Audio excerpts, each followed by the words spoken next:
உலகத் தமிழர்களின் உயிர்நாதம் உண்மை தமிழ் தொலைக்காட்சி.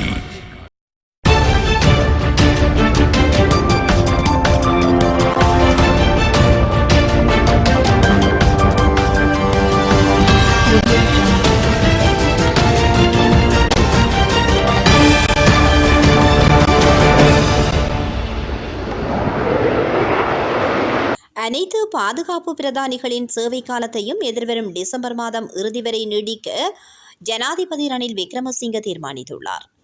ஜனாதிபதி தேர்தல் முடிவடையும் வரை நாட்டின் பாதுகாப்பு வேலைத்திட்டத்தை இலகுவாக பேணுவதற்கு ஜனாதிபதி இந்த தீர்மானத்தை எடுத்துள்ளார். அதன்படி ஜனாதிபதியினால் எடுக்கப்பட்ட இந்த தீர்மானத்தின் அடிப்படையில் பாதுகாப்பு படைகளின் பிரதானி ஜெனரல் சவேந்திர சில்வாவுக்கும் சேவை நீடிப்பு வழங்கப்பட்டுள்ளது.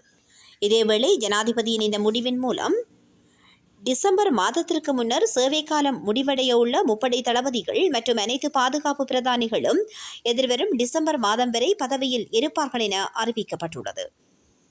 யாழ்ப்பாணத்தில் போராட்டத்தில் ஈடுபட்ட வேலையற்ற பட்டதாரிகளை எதிர்க்கட்சித் தலைவர் சஜித் பிரேமதாசா சந்தித்து கலந்துரையாடியதுடன் நாடாளுமன்றில் குறித்த விடயம் தொடர்பாக பேசுவதாகவும் வாக்குறுதி அளித்தார்.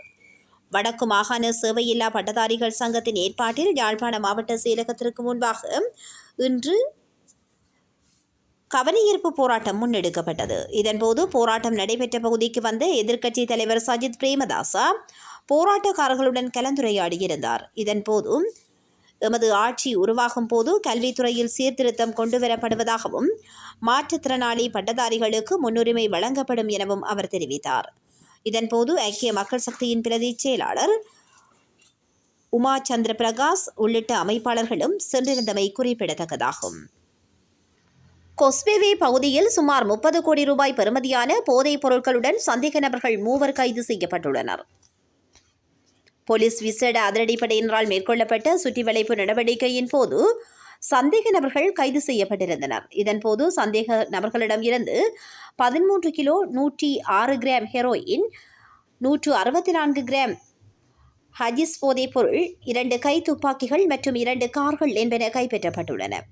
துபாயில் தலைமறைவாகியுள்ள திட்டமிட்ட குற்றச்செயல்களுடன் தொடர்புடைய போதைப் பொருள் கடத்தலில் ஈடுபட்டு வருவரும் அகங்கெல்லே லொக்குப்பெட்டியுடன் இணைந்து செயல்பட்ட 3 இவ்வாறு கைது செய்யப்பட்டுள்ளனர். வீரவில, பாதுக மற்றும் கல்கிசை ஆகிய பகுதிகளைச் சேர்ந்தவர்களே இவ்வாறு கைது செய்யப்பட்டுள்ளமை குறிப்பிடத்தக்கதாகும். இன்று காலை புளியமரம் ஒன்று பாடசாலை மாணவர்களை ஏற்றிச் சென்ற வேன் மீது விழுந்து விபத்துக்குள்ளானதில் 5 பேர் காயமடைந்த நிலையில் வைத்தியசாலையில் அனுமதிக்கப்பட்டுள்ளதாக போலீசார் தெரிவித்துள்ளனர். திகன கெங்கல்ல வீதியிலுள்ள மரம் திடீரென முறிந்து விழுந்ததை கண்ட வேன் சாரதி விபத்தை தவிர்க்க முயன்றார். எனினும் வேனை கட்டுப்படுத்த முடியாமல் போனதால் மதில் மற்றும் தொலைபேசி கம்பத்தில் மோதி விபத்துக்குள்ளானதாக தெல்தெனிய போலீசார் தெரிவித்திருக்கின்றனர். விபத்தில் வேனின் சாரதி படுகாயம் அடைந்து வைத்தியசாலையில் அனுமதிக்கப்பட்டுள்ளார். வாகனத்தில் பயணித்த 2 பெண் ஆசிரியர்கள் மற்றும் பல பாடசாலை மாணவர்கள் சிறு காயங்களுடன் வைத்தியசாலையில் அனுமதிக்கப்பட்டுள்ளதாக போலீசார் தெரிவித்துள்ளனர். ஐக்கிய மக்கள் சக்தியின் பாராளுமன்ற உறுப்பினர் நளின் பண்டார பயணித்த சொகுசு கார் மோதியதில் வைத்தியசாலைக்கு கொண்டு செல்லப்பட்ட இளைஞன் தொடர்ந்தும் தீவிர சிகிச்சை பிரிவில் சிகிச்சை பெற்று வருவதாக வைத்தியசாலை வட்டாரங்கள் தெரிவித்துள்ளன.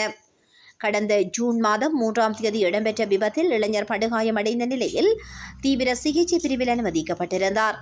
குறித்த இளைஞன் தனது மோட்டார் சைக்கிளில் கொழும்பு பிரதான வீதியின் கொஸ்கஸ்தெனிய சந்திக்கருகில் சென்று கொண்டிருந்த போது இந்த விபத்தினை எதிர்கொண்டார். அப்போது நளின் பண்டாரா கண்டியிலிருந்து கொழும்பு நோக்கி பயணித்துக் கொண்டிருந்ததாகவும் தெரிவிக்கப்படுகிறது.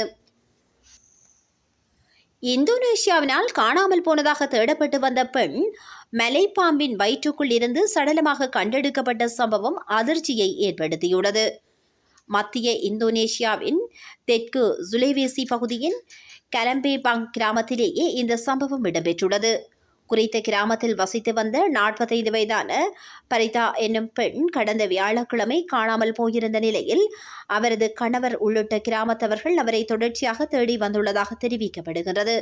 இந்த நிலையில் குறித்த பெண்ணின் உடைமைகள் காட்டுப்பகுதியில் காணப்பட்ட நிலையில் கிராமத்தினர் தேடுதலை தீவிரப்படுத்தியுள்ளனர்.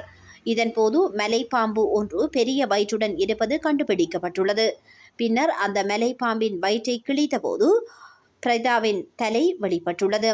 இதனை அடுத்து சுமார் 16 அடி நீளம் கொண்ட குறித்த மலைப்பாம்பை கிராம மக்கள் முழுமையாக கிழித்து பரிதாவின் சடலத்தை வெளியே எடுத்துள்ளனர். இந்த சம்பவமானது அப்பகுதியில் பெரும் சோகத்தை ஏற்படுத்தியுள்ளது. காசாவில் விசேட நடவடிக்கையொன்றை மேற்கொண்டு 4 பணைய கைதிகளை இஸ்ரேலிய படையினர் உயிருடன் மீட்டுள்ளனர். அதேவேளை இந்த நடவடிக்கையின் போது 200க்கும் மேற்பட்ட பாலஸ்தீனர்கள் கொல்லப்பட்டுள்ளதாக சர்வதேச ஊடகங்கள் செய்தி வெளியிட்டுள்ளன. கடந்த ஆண்டு அக்டோபர் 7ஆம் தேதி இஸ்ரேலில் இருந்து ஹமாஸ் அமைப்பினரால் கடத்திச் செல்லப்பட்ட பணைய கைதிகளில் 4 பேரையே இஸ்ரேல் ராணுவம் இவ்வாறு உயிருடன் மீட்டுள்ளது. கடந்த 8 மாதங்களுக்கு மேல் தொடரும் இஸ்ரேல் ஹமாஸ் போரில் இஸ்ரேல் படையினரால் மேற்கொள்ளப்பட்ட மிகப்பெரிய மீட்பு நடவடிக்கை இதுவென தெரிவிக்கப்படுகிறது. எனினும் இந்த நடவடிக்கையின் போது 200க்கும் மேற்பட்ட பலஸ்தீனியர்கள் கொல்லப்பட்டுள்ளதாக சர்வதேச ஊடகங்கள் செய்தி வெளியிட்டுள்ளன. அக்டோபர் 7ஆம் தேதிக்கு பின்னர் இஸ்ரேல் மேற்கொண்ட மிக மோசமான தனியொரு தாக்குதல் இதுவென செய்திகள் வெளியாகியுள்ளன. காசாவின் மத்தியிலுள்ள அல் நுரைஸ்ரைட் பகுதியிலேயே இந்த தாக்குதல் இடம்பெற்றுள்ளது. காஷ்மீரில் உள்ள ஜிபகோரி கோவிலுக்கு பக்தர்கள் சிலர் ஒரு பேருந்தில் சென்று கொண்டிருந்த போது திடீரென பேருந்து மீது மேற்கொள்ளப்பட்ட பயங்கரவாத தாக்குதலின் காரணமாக 9 பேர் பலியாகியுள்ளனர். குறித்த சம்பவம் நேற்று மாலை இடம்பெற்றுள்ளது. பேருந்து மீது தாக்குதல் நடாத்திய போது அதன் ஓட்டுநர் நிலை தடுமாறியதில் அந்த பேருந்து பெரிய பள்ளத்தாக்கில் கவிழ்ந்து விபத்துக்குள்ளாகியுள்ளது. இந்த சம்பவத்தில் முதலில் 10 பேர் உயிரிழந்ததாக கூறப்பட்ட நிலையில் தற்போது 9 பேர் உயிரிழந்துள்ளதாக தெரிவிக்கப்படுகின்றது.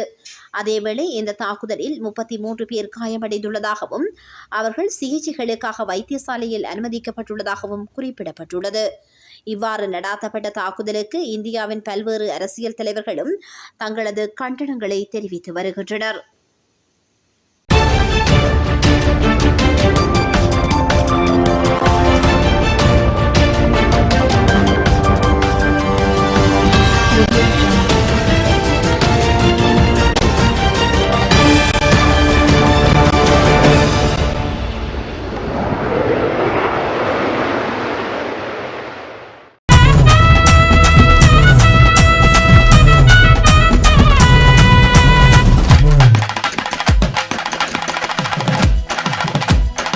உலகத் தமிழர்களின் உயிர்நாதம் உண்மை தமிழ் தொலைக்காட்சி.